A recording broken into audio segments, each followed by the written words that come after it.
destruction affect people facing federal prison and inmates in federal prison. Let's talk about the inmates in federal prison.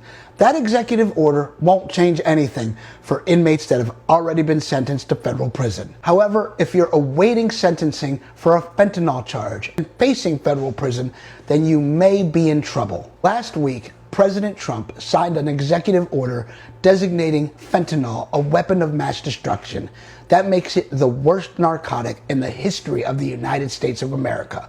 Worse than crack, worse than meth, worse than Molly, MDMA, everything. President Trump is not playing with fentanyl, so get it out of your head that you're going to get any kind of relief.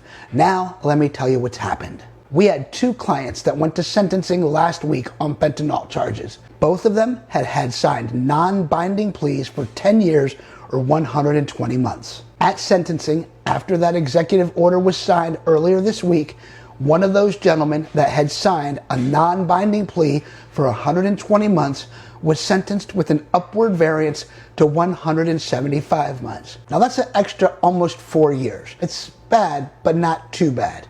The other client that was facing 120 months also signed a non-binding plea, and on Thursday he was sentenced to 420 months.